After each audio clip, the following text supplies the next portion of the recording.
सदस्यों को ये सूचित करना चाहता हूं कि ये प्रश्न हवाई अड्डों के नामांकन के आधार पर रखा गया था।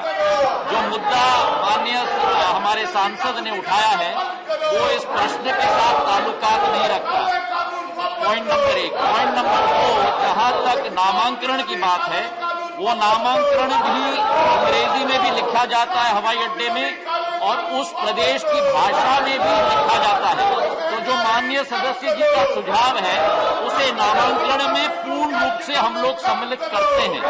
जहां तक इनका सुझाव है कि प्लेन के अंदर और एयरपोर्ट के अंदर भी द्विभाषी होनी चाहिए, अंग्रेजी के साथ प्रादेशिक या हिंदी भाषी भी होना चाहिए, उनको सुझाव एक अच्छा सुझाव है, इस पर हम लोग ध्यान रखेंगे।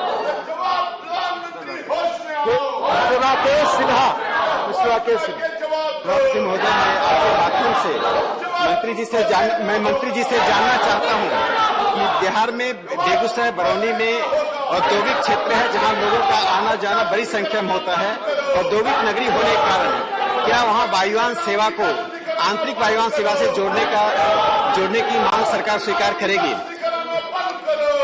अध्यक्ष महोदय, मैं माननीय सांसद जी को आपके द्वारा सूचित करना चाहता हूं कि ये प्रश्न दोबारा नामांकन के साथ जुड़ा हुआ है, लेकिन हमारी कोशिश है, हमारे माननीय यशस्वी प्रधानमंत्री जी के नेतृत्व में जो उनकी सोच और विचारधारा थी, एक दूर दृष्टिकोण था कि हमारे देश में हवाई चप्पल वाले पहनने वाले भी हवाई सफर कर पाए। उनका जो एक सोच विचारधारा है उसे निर्धारित करते हुए क्षेत्रीय संपर्क योजना हमने शुरुआत की थी। इसके आधार पे पिछले 4 सालों में करीब 350 नए रूट हम लोग ने शुरुआत की है। करीब 59 एयरपोर्ट हमने नए स्थापित किए और यही लक्ष्य राकेश जी हमारा है कि देश के दूर दराज इलाकों में भी हवाई सेवा से हम लोगों को जोड़ पाएं। केवल हवाई सेवा नहीं, लेकिन हवाई सेवा के साथ भी जो टिकट का दाम है वो सस्ता से सस्ता हो और वर्तमान में सेकंड क्लास एसी के फेयर के आधार पर हम लोगों का टिकट का दाम हो रहा है, ताकि देश का आम नागरिक, उड़ान का मतलब उड़े देश का आम नागरिक, इस लक्ष्य की पूर्ति हम लोग कर पाए। जहां तक बेगूसराय का विषय है, इसमें भी मैं कहना चाहता हूं कि क्षेत्र संपर्क योजना के तहत हम लोगों ने हर राज्य के हर शहर को शामिल करने की कोशिश की है और इस तरफ भी हम लोग पूरी लक्ष्य की पूर्ति करने की कोशिश कर रहे हैं। 780 रूट्स अवार्ड हो चुकी हैं, जिनमें से 359 आज चल रही हैं। आगे भी अगले राउंड का बिडिंग 4.1 भी हम लोग जल्द से जल्द शुरू करेंगे। सुशील मोदी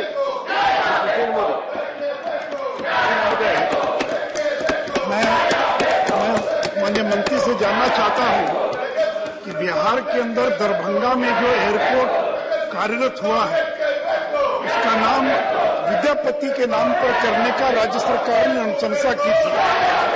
मैं माननीय मंत्री महोदय से जानना चाहूंगा कि दरभंगा एयरपोर्ट का नाम बदलकर विद्यापति के नाम पर करने के निर्णय का क्या हुआ, उसमें क्या प्रगति हुई है?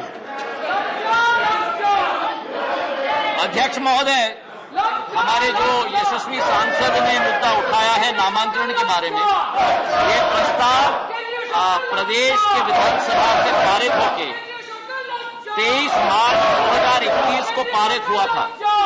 दरभंगा के एयरपोर्ट का नामांकन विद्यापति एयरपोर्ट का करने का प्रस्ताव हमारे समक्ष आया है। जो भारत सरकार की प्रक्रिया है कि जब प्रस्ताव प्रदेश सरकार से पारित होकर असेंबली से पारित, विधानसभा से पारित होकर हमारे तरफ आता है तो अनेक मंत्रालयों के साथ हमें विचार विमर्श करना पड़ता है। उस विचार विमर्श की प्रक्रिया के आधार पर जो निष्कर्ष निकलता है फिर उसे हम लोग कैबिनेट में ले जाते हैं। अभी भी वो प्रस्ताव विचार विमर्श के जरिए पे चल रहा है, विचाराधीन है। इसमें निर्णय आते ही हम लोग अगला कदम लेंगे। माथुर लोखंडवाला जी, माथुर लोखंडवाला। माननीय मंत्री जी से मेरा ये प्रश्न है कि आपने बताया हवाई चप्पल वाले भी बैठ सकते हैं, पर जब भी एयरपोर्ट पे जाते हैं और उतरते हैं वहाँ पे कुछ भी खाना पीना है और शॉपिंग करना है, कुछ भी बाहर से आता है वो आदमी वहाँ पे इतना महंगा, पानी की बोतल भी 200 रुपये में मिलती है, वहाँ पे कुछ भी उसको खाना पीना है वो भी महंगा से महंगा मिलता है। तो क्या भारत सरकार ऐसी कोई स्टोर बनाएगी, ऐसी कोई दुकान बनाएगी, ऐसा कोई कि सस्ती चीजें वहाँ पे मिल सके, कुछ खाना हो सके, पी सके, ऐसा हो सकता है? अध्यक्ष महोदय, माननीय सांसद जी का प्रश्न मूल प्रश्न के साथ इसका ताल्लुकात नहीं है, लेकिन फिर भी जो मुद्दा उन्होंने उठाया है, हमारी कोशिश है कि हवाई अड्डा केवल हवाई अड्डा न रहे, लेकिन हवाई अड्डे के अलावा अनेक सेवाएं और सुविधाएं भी हवाई अड्डे में मिले। इसके आधार पर हम लोग ने निजी क्षेत्र को भी आमंत्रित किया है ताकि अनेक सेवाएं उस हवाई अड्डे पे मिल पाए। अब उन निजी क्षेत्र पे भी पाबंदी डालना और उनको नियंत्रित करना, ये मैं मानता हूं कि ना संभव है और ना देश के हित में है। हमारी कोशिश है कि ज्यादा से ज्यादा सेवाएं मिले और मूल हमारा उद्देश्य है हवाई सेवा, और उस हवाई सेवा को सस्ता बनाना ताकि ज्यादा से ज्यादा यात्री उस हवाई सेवा पे चल पाए। और एक आंकड़ा मैं आपके समक्ष, सदन के समक्ष में पेश करना चाहता हूं कि 2010-11 में केवल 3.5 करोड़ हमारे यात्री देश में होते थे, वो आज बढ़कर करीब 6.5 करोड़ हो गए। अगर कोरोना का ये महामारी न आता तो हम लोग 10 करोड़ के करीब पहुंच जाते।